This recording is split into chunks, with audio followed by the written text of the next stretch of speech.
Olá, pessoal! Aqui é a professora Rutiele, do canal do Cálculo, e na aula de hoje nós falaremos sobre máximos e mínimos absolutos.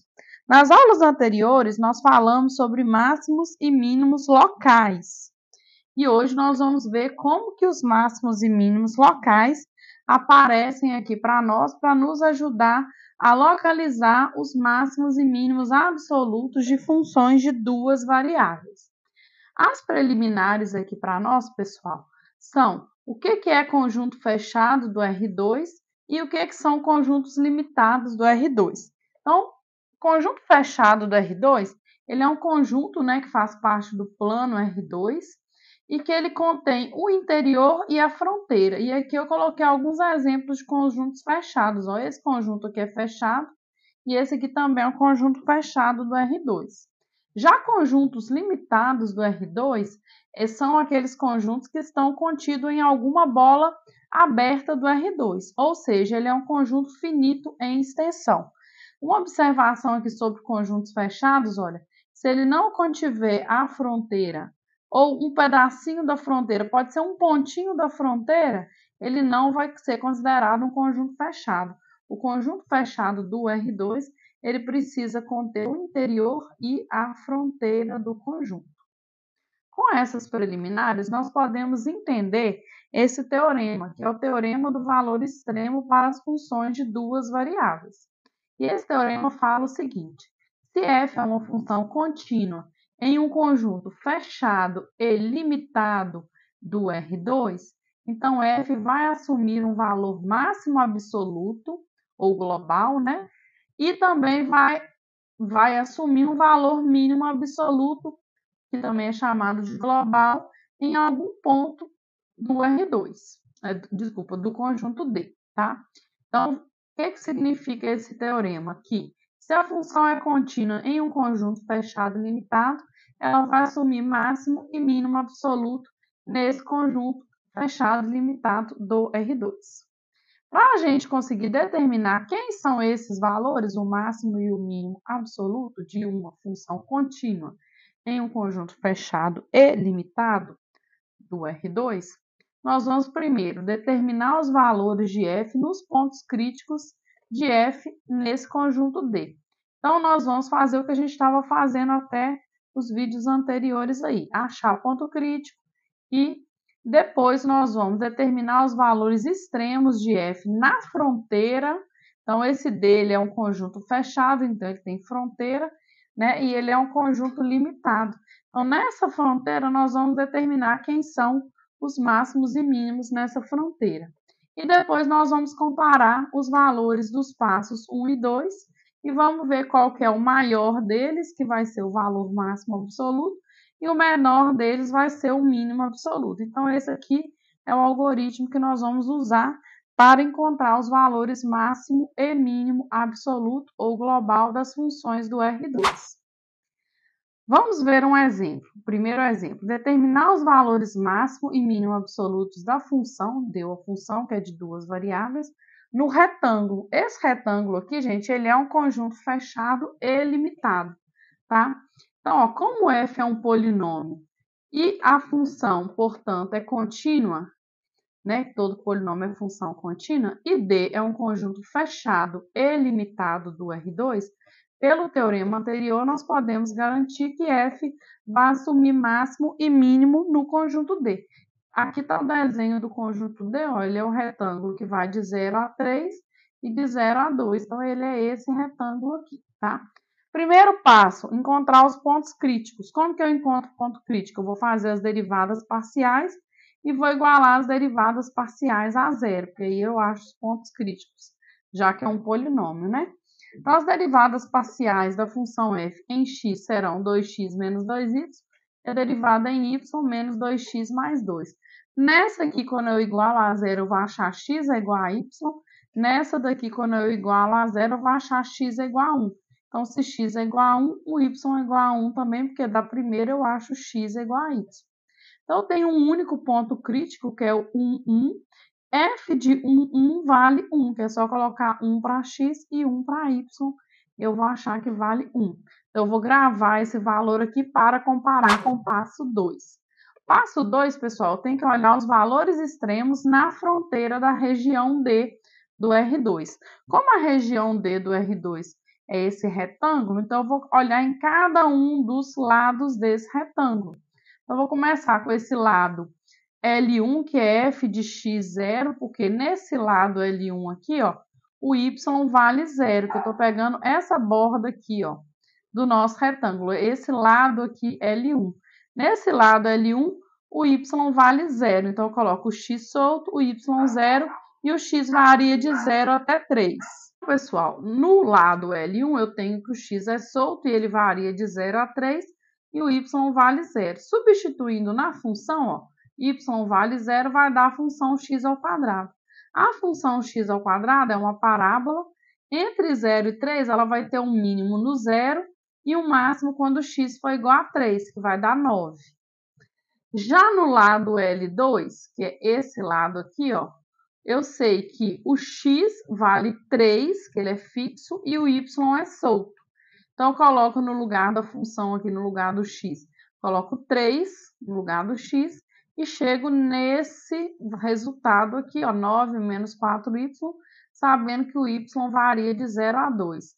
Isso aqui é uma reta, né, pessoal? Que ela vai ter o mínimo quando o y valer 2, né, que é quando valer 2, e o máximo quando valer 0, que vai dar 9. Então, vou ter um máximo e um mínimo aqui nesse lado L2. Depois eu vou para o lado L3, o y vale 2 e o x é solto, o y vale 2 e o x é solto. Então, eu coloco na função aqui o y igual a 2 e chego nessa parábola, né, com o x variando de 0 a 3. Essa parábola aqui, ela é a mesma coisa de x menos 2 ao quadrado. Ela vai ter um mínimo quando o x valer 2, que vai dar um valor zero, né? Porque quando eu coloco 2 aqui dá zero. E o máximo vai ser quando o x valer zero. Quando o x valer zero, eu vou ter menos 2 ao quadrado, que vale 4. Então, eu tenho o máximo e o mínimo nesse lado L3. E por último, nesse lado L4, eu tenho que o x é zero e que o y é solto. Ó, x é igual a zero, o y é igual a solto. Então, eu coloco o x é igual a zero aqui. E o y solto, eu só tenho 2y, o y variando de 0 a 2.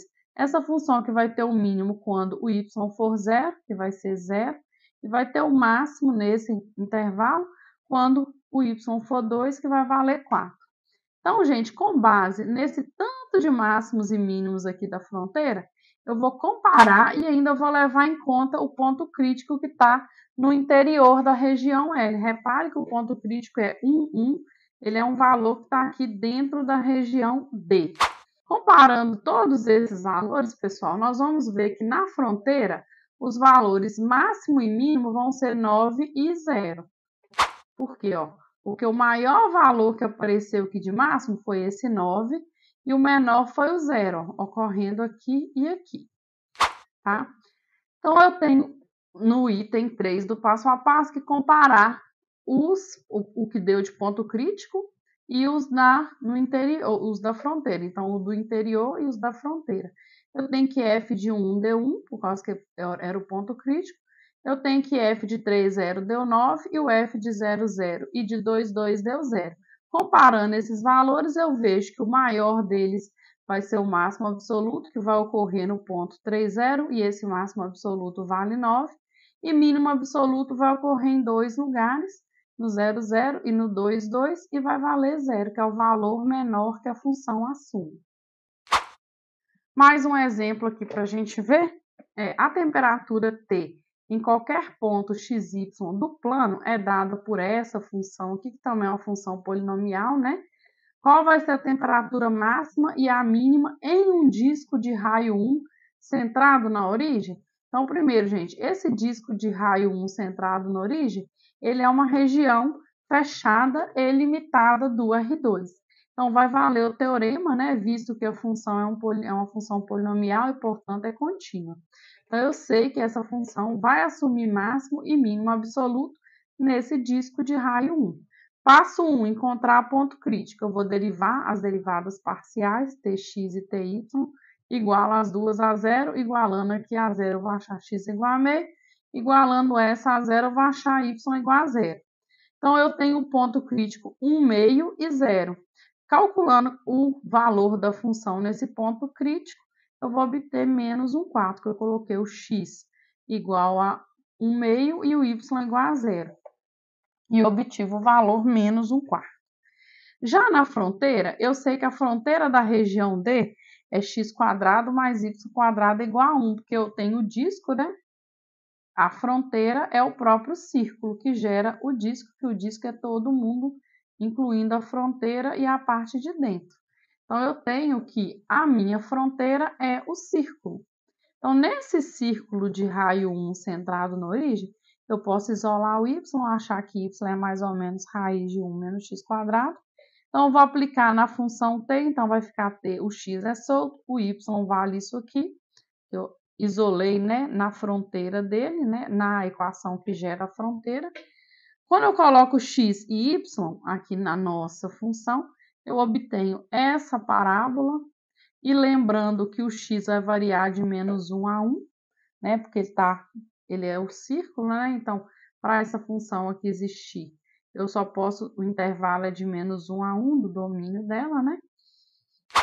E aí, o que eu faço? Eu pego essa função e vou olhar o que é isso aqui. Isso aqui é uma parábola côncava para baixo. Eu faço o delta aqui, acho duas raízes, que é menos 3/2 e 1.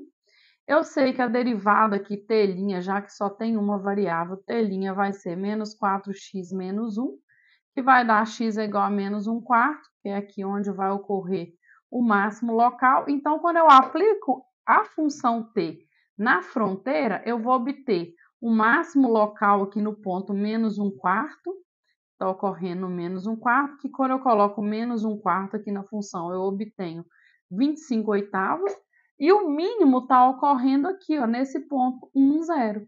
É quando a gente olha a função de menos 1 até 1, eu vejo isso daqui, né? A função vai percorrer até aqui. Então, esse aqui é o valor mínimo e esse aqui é o valor máximo dela.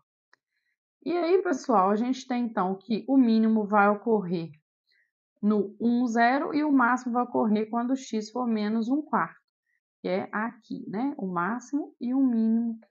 Quando eu comparo, que é o item 3, comparar o que deu do ponto crítico, que está no interior, né? Que é o meio e 0, está no interior do disco D. Esses daqui são os valores que deu o máximo e mínimo da fronteira. E aí, quando eu comparo os três valores, menos 1/4, 25/8 e 0, eu vejo que o menor deles é menos 1/4, que vai ser um mínimo absoluto ou global, que está ocorrendo no interior da região D. E eu tenho que o máximo vai estar ocorrendo aqui, ó, no menos 1/4 e mais ou menos 15/4, que está dando 25/8, e esse máximo absoluto está ocorrendo na fronteira da nossa região D. E com isso a gente termina essa videoaula com esses dois exemplos para encontrar máximos e mínimos absolutos em regiões fechadas e limitadas do R2. Espero que vocês tenham gostado dessa videoaula. Deem um like aqui para mim e até a próxima. Tchau!